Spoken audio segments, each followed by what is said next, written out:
tasliah, menghibur, tapi hiburan di sini adalah hiburan batin. Ya, hiburan batin agar Nabi tenang di dalam melaksanakan. Bapak dan Ibu jamaah rahimakumullah.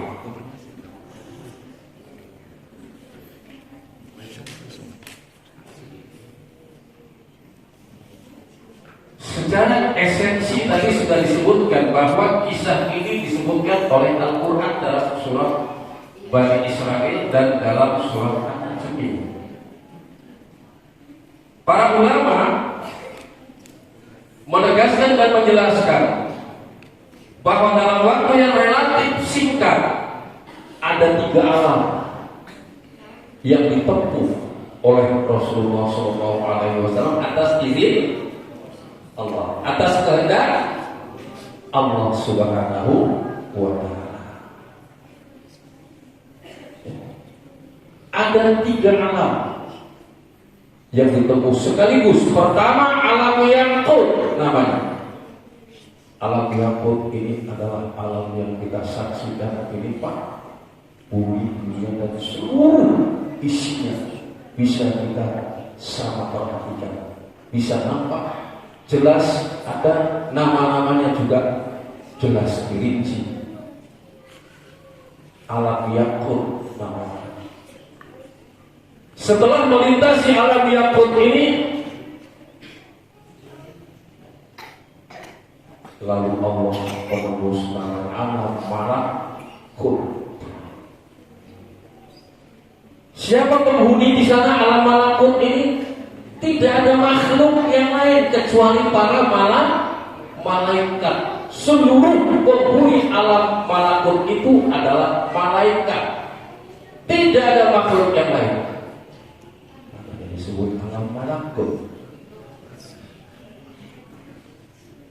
Setelah melintasi alam Yaqut, Malakut, berikutnya barulah alam yang disebut Jabarut.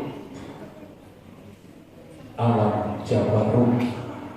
Nah, sampai di sini Bapak dan Ibu, pendamping beliau pun tidak mendapat rekomendasi. Istilah rekomendasi Bapak ya, yaitu tidak mendapat izin. Tidak diberi izin oleh Allah Subhanahu wa Ta'ala untuk mendampingi beliau terus dalam Jabarut. Stop, mandat sampai di situ. Malaikat langsung beraudiensi dengan Allah Subhanahu wa Ta'ala dalam Jabarut tersebut.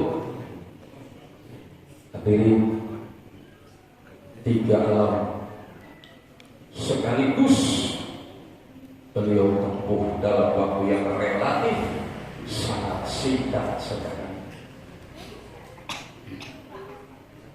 Nah, esensinya yang lebih lanjut tadi sudah disebutkan sama Kepling sebetulnya. Inti saja, ya, inti saja. Di sanalah beliau ketemu dengan Tuhan. Pendampingnya saja tidak mendapat izin untuk menemani beliau. Beliau berkomunikasi langsung, lalu diperintah oleh Allah untuk menjalankan perintah dan syariat yang menurut kronologis hadis sahih awalnya 50 waktu, tapi akhirnya 35 waktu. Sayangnya sadar atau tidak, ada di antara umat Islam kaum muslimin yang sudah 5 waktu ini pun terkadang ada juga yang baik.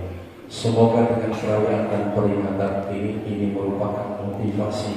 Inilah media, inilah sarana. Ya, untuk apa? Kembalilah ke jalan yang benar. Mari kita laksanakan perintah Allah. Nah, itulah esensi yang paling pokok di dalam perjalanan Nabi kita Muhammad sallallahu alaihi wasallam.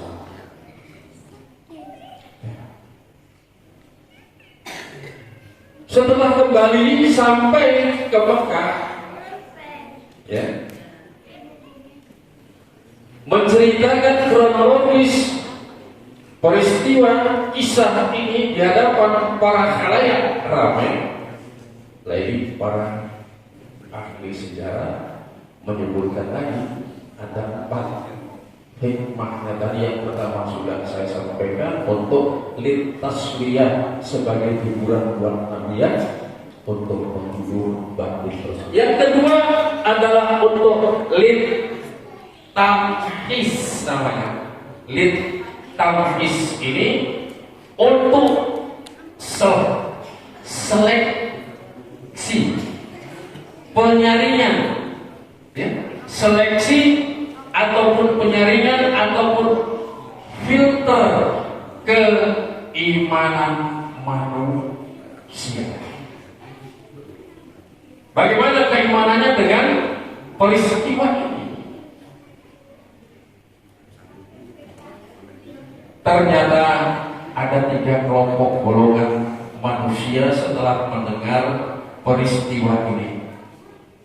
Abu Bakar semakin kokoh, teguh dan kuat imannya, sehingga cerita ini dari mulut ke mulut, ke sana kemari disampaikan oleh masyarakat.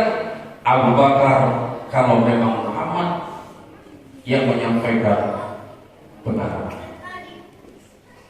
Setiap orang menyampaikan kepada Abu Bakar membenarkan, asalkan itu ucapan. Dari kronologis inilah semula Abu Bakar namanya Abu Bakar saja, karena setiap kejadian ini diceritakan dialah orang nomor wahid, dialah orang nomor 1 yang menyatakan kalau memang Nabi yang mengatakan, lebih dari itu aku percaya dan benar peristiwa itu. Akhirnya nama Abu Bakar ditambah di belakangnya dengan As-Siddiq. Abu Bakar Siddiq. Itulah kronologis penambahan nama Siddiq di belakang nama Abu Bakar.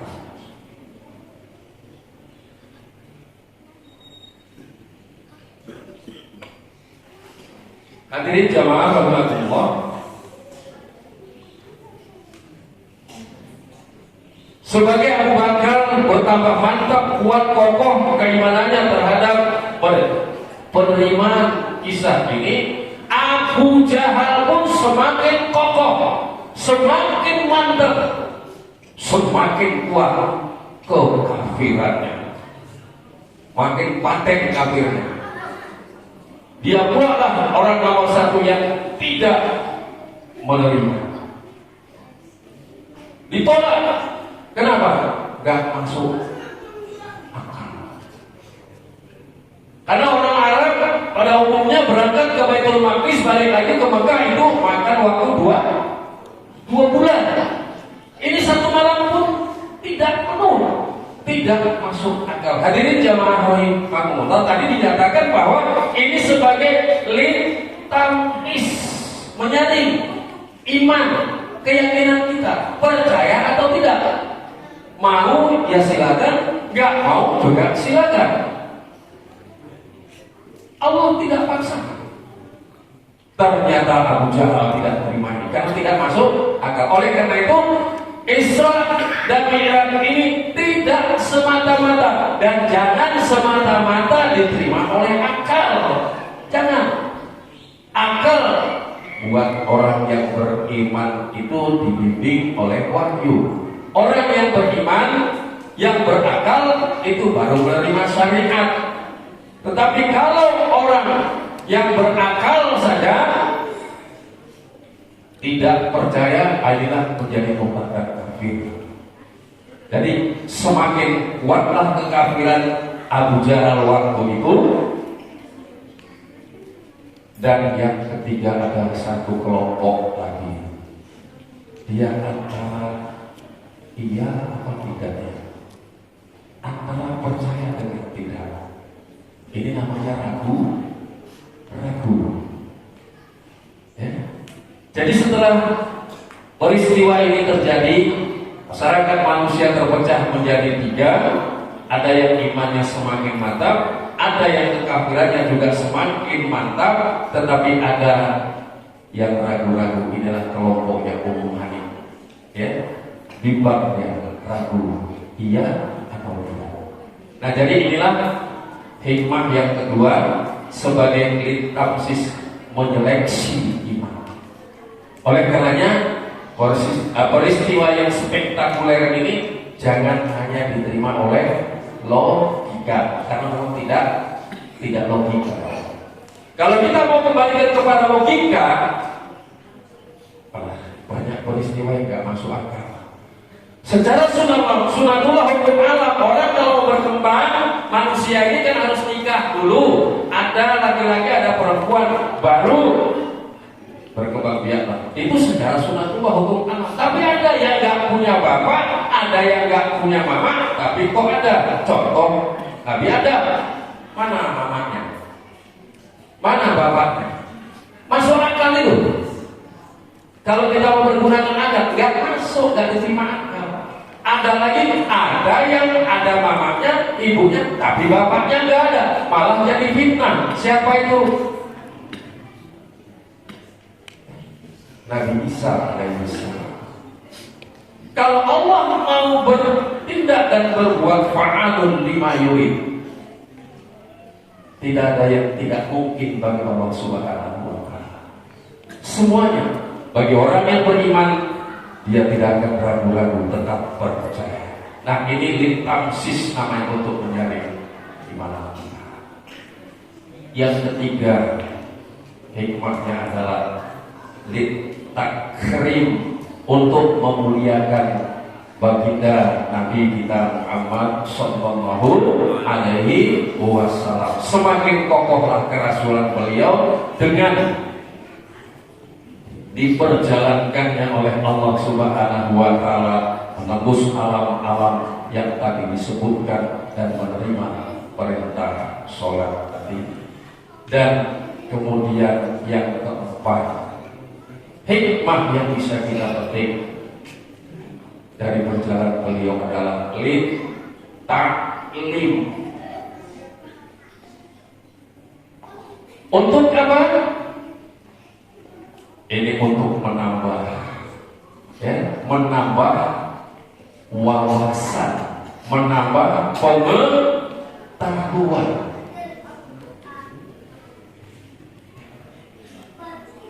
Nah, sekarang setelah manusia itu memang memiliki pengalaman dan ilmu yang begitu tinggi, teknologi yang begitu canggih, akhirnya ternyata terbukti mereka tidak hanya di bumi Allah ini saja atau di daratan saja, ternyata ke angkasa luar pun mereka sudah teliti, telah dan jelajah. Dan informasi untuk ke sana Allah berikan isyarat dalam surah Ar-Rahman. Kalau memang manusia itu mau ke sana, silakan. Allah kasih informasi. Surat Ar-Rahman, Allah mengatakan, ya ma'syaral jinni wal ins, in istata'tum an tanfudhu min aqtaris samawati wal ardh fanfudhu la tanfudhuna illa bisultan.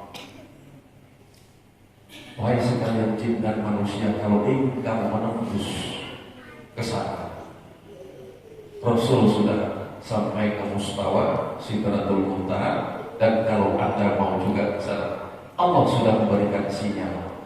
Fanfudhu la tanfuduna illa bisultan. Tetapi kamu tidak akan mampu ke sana kecuali dengan teknologi. Dan ternyata manusia ada yang memang berikhtiar dan berusaha ke sana. Neil Armstrong tahun 69 sudah pernah mendarat di bulan. Kemudian yang memang tidak seluruhnya pesawat itu, ya ada juga yang gagal, ada juga yang gagal. Tetapi ini menunjukkan kepada manusia bahwa kalau kita ingin ke sana, Allah tunjukkan memang ada tidak lain adalah ilmu pengetahuan dan teknologi. Bapak dan Ibu jamaah rahimahullah.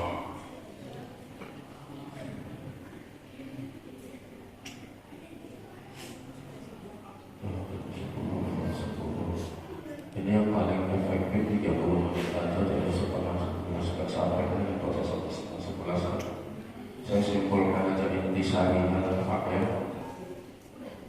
Intisarinya saja tadi sudah disinggung oleh Pak Epi. Sebetulnya ini yang paling penting ya, implementasi ya, implementasinya dari Islam itu adalah sholat gitu ya.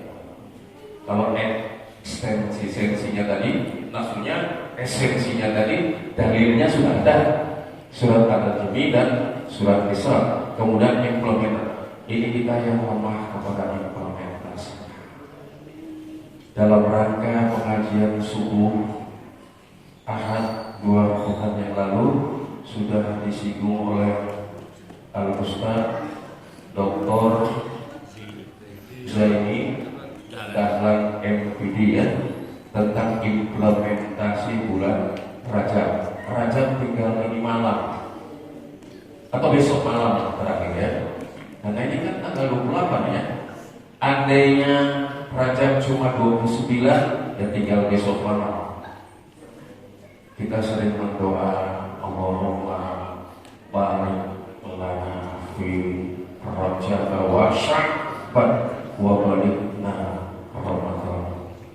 Tapi kalau kita tidak ambil bagian di bulan Rajab sampai berlalu yang mana berkah? Tanya masing-masing, mana berkah? Beruntung dan bersyukurlah Bapak Ibu kalau sudah memanfaatkan bulan suci Rajab ini. Sebentar lagi masuk Sya'ban. Kalau Rajab memang sudah banyak tercecer, jangan lupa Sya'ban ditutup Pak. Puasanya versinya 1 hari puasa, 1 hari berbuka, 1 hari puasa, 1 hari berbuka, supaya nggak berat sekali. Kalau ini juga nggak bisa, ya ambil Senin, Kamis, Senin, Kamis. Kalau ini juga nggak ketangkep, ambil 3 hari saja Pak. Ya, 3 hari saja. Tanggal 13, 14, 15. Kalau itu pun juga nggak terlaksana, minimal nisfu. Ada nisfu Sya'ban? Ada Bu? Nisfu Sya'ban ada ya? Minimal itu. Kalau itu pun nggak juga, bertanya bagaimana berkah?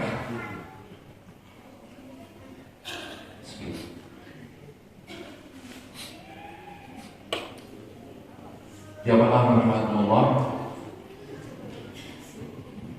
inti dari perjalanan spektakuler ini tidak lain adalah implementasinya adalah sholat. Dan persoalannya, mampukah sholat ini mendatangkan rasa khusyuk dan tawadhu ketika kita melaksanakan dan mengajarkan? Ini persoalan.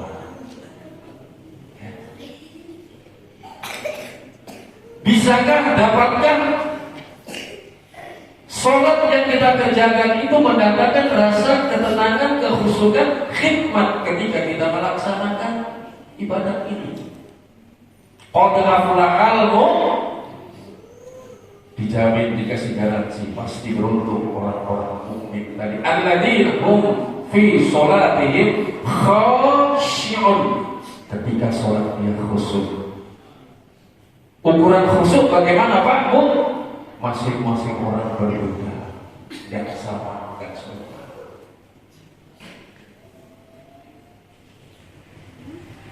Bukan berarti orang khusyuk itu kalau ada benda yang jatuh kita nggak dengar, itu orang budak. Wajar kalau orang budak nggak dengar apa-apa, orang tuli.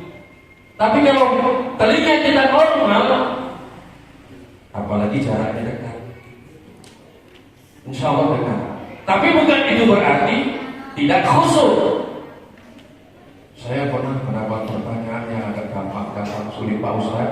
Ya, tuh. Cuman ya Pak, saya sholat kok nggak bisa khusyuk. Kenapa? Iya, saya sholat pikiran kemana-mana. Di sholat Allahu Akbar. Berikutnya ini, tapi di tengah jalan pikiran kemana-mana, kan nggak khusyuk. Ya memang betul pikirannya nggak boleh kemana-mana, harus khusyuk. Jadi macam mana Pak? Saya jawab secara kelakar. Ya. Daripada ibu kemana-mana tak sholat, ya. Kemana-mana tak sholat, mana yang lebih baik daripada sholat tapi pikiran kemana-mana?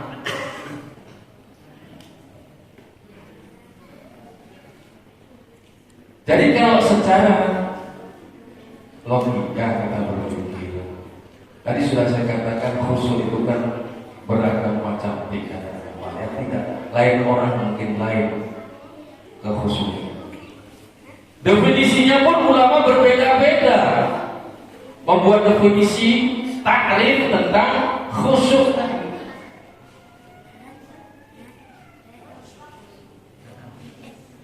Nah jadi ini memang sholat merupakan media, merupakan sarana untuk supaya kita bisa melatih konsentrasi di dalam ibadah sholat itu khusus.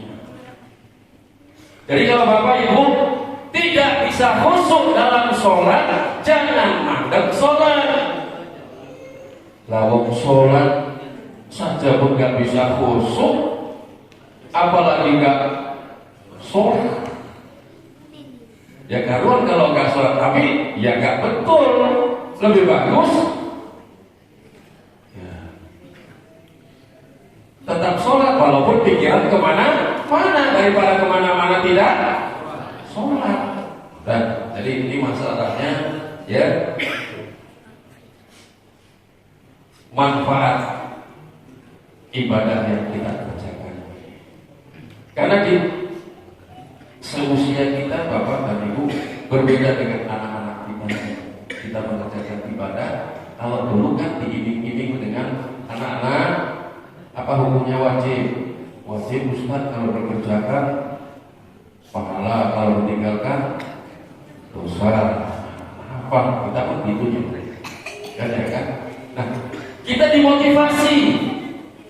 Berapa banyaknya kalau kita kerjakan sholat duha, berapa fadilahnya kalau kita kerjakan sholat suruh, dan itu sering sekali menjadi bahan pertanyaan. Nah, kepada kita yang sudah seperti ini, yang paling pokok kalau menurut saya, ada atau tidak pengaruh bekas sujud kita? Bekas sujud di sini berarti bukan yang nempel di sini Pak ya. Itu kalau yang nempel di sini ya silakan, kalau itu termasuk ya boleh saja, nggak masalah ya.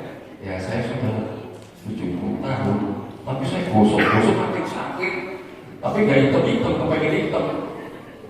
Jadi persoalannya min ataris sujud, bekas sujud itu refleksinya itu atau implementasinya itu, perwujudannya itu kemana? Adakah pribadi, perilaku kita, tindakan kita, ucapan kita, pandangan kita, pendengaran kita, seluruh aktivitas yang kita lakukan itu berfaedah untuk kita atau berfaedah untuk masyarakat? Ada apa tidak?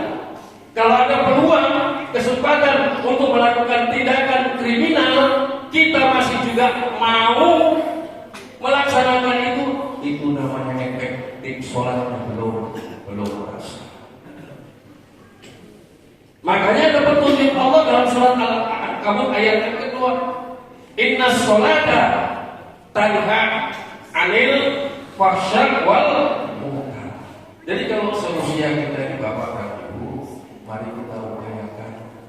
Sudah sejauh mana aku sudah sholat, tapi kok sampai ada ungkapan sholatnya rajin, maksiatnya tekun. Sholatnya rajin, tapi judinya, mabuknya, mengganggu istri tetangga, dan lain-lain sebagainya perbuatan yang dilarang tetap juga dilakukan, silakan tanya sholat kita itu sudahkah benar atau tidak. Kalau memang benar, inilah yang penting. Bukan soal pahalanya, Pak. Kalau soal pahala, Bu, innaka la tukhliful mi'ad. Allah tidak pernah menyalahi janji. Jangan-jangan kita yang sering lupa pada janji. Tapi kalau Allah pasti ditepatkan. Nah, oleh karena itu kita bukan persoalan berapa pahalanya, Pak. Sekarang ini kalau ditanya kepada kita masing-masing sudah berapa banyak pahala, kita pun bingung jawabnya apa. Kalau nggak pernah kita buka dari mana aja. Cuman nggak usah sanksi lah. Tetapi sejauh mana efektifnya ibadah sholat ini membentengi diri kita.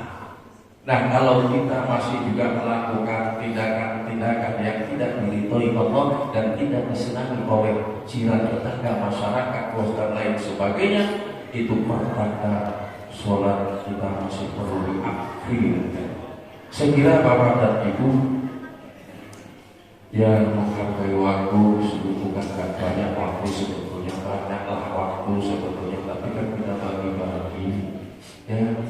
Ada waktu untuk istirahat, untuk tidur, untuk beribadah, dan untuk bekerja dan lain sebagainya. Tapi yang paling esensi dan paling perlu diimplementasikan adalah inti dari perayaan yang kita kerjakan. Oleh karenanya Bapak Ibu, faidah mudiyatis sholat, intinya kalau sholat sudah ditunaikan, faidah mudiyatis sholat, fantasiru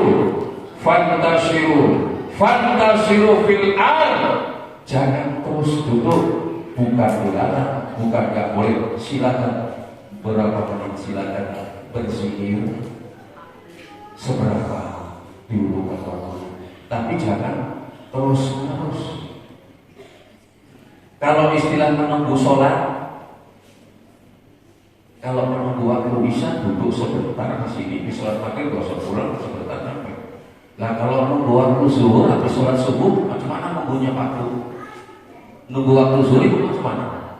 Sesudah sholat subuh main kelereng, main tali, main gasing. Bagaimana cara menunggu waktu zuhur kalau sudah kita sholat subuh? Fantasiru fil ardh wabtaghu min fadlillah wa dzkurullaha katsiran la'allakum tuflihun. Cari karunia sambil menunggu waktu zuhur. Itu makanya dibagi waktu bekerja, cari nafkah. Ibu-ibu kalau disenangi sama suami jangan mau ditunggu ibu, usir suaminya, suruh cari nafkah. Ini ada sebagian ibu-ibu karena senang kalau ditunggu lagi. Wali suruh cari nafkah Pak Bro, ya. Fantasi. Nah, itulah kaifiat cara kita mendrilling, artinya membiasakan supaya kita bisa mengerjakan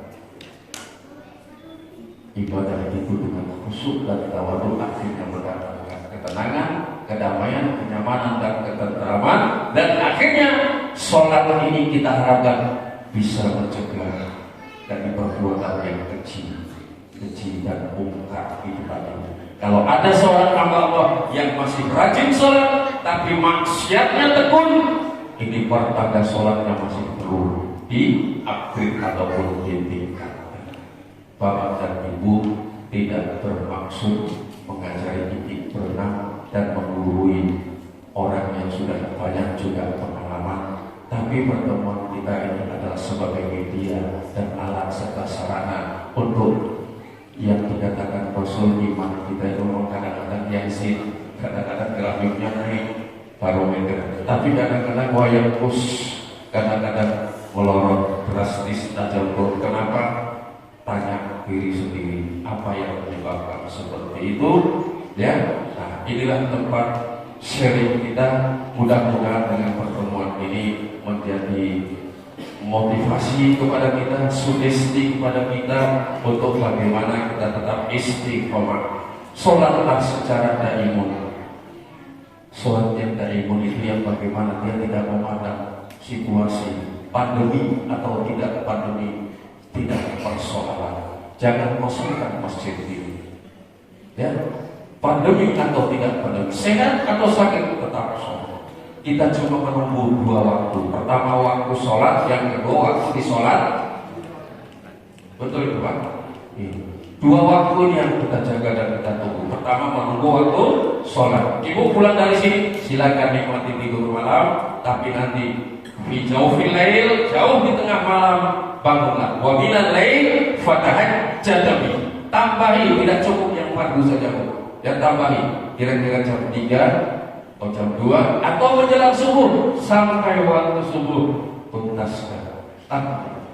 Ya, nah insya Allah inilah yang bisa memberikan penyegaran di dalam mengenang dan mengingat peristiwa yang spektakuler ini. Sebenarnya tiap tahun kita peringati, tapi kalau kita pun abai juga dalam hal ini, tentu saja kita akan merasa ya ruginya di mana? Waktu hilang, umur bertambah secara jumlah, tapi secara hakikat kalau kita diberikan jatah umur, saya kalau dikasih umur 73, tinggal 2 tahun lagi itu saya kalau dikasih umur 73, tinggal 2 tahun lagi, itu artinya kan nggak bertambah, kan sudah dekat ya Pak ya, begitulah secara hakikat. Mari kita hormati dan kita hargai apapun yang diberikan Allah kepada kita, baik waktu, kesehatan, umur, kesempatan, dan saya simpulkan bahwa kita dalam hidup cuma menunggu dua waktu. Pertama, waktu sholat, yang kedua, waktu disolatkan.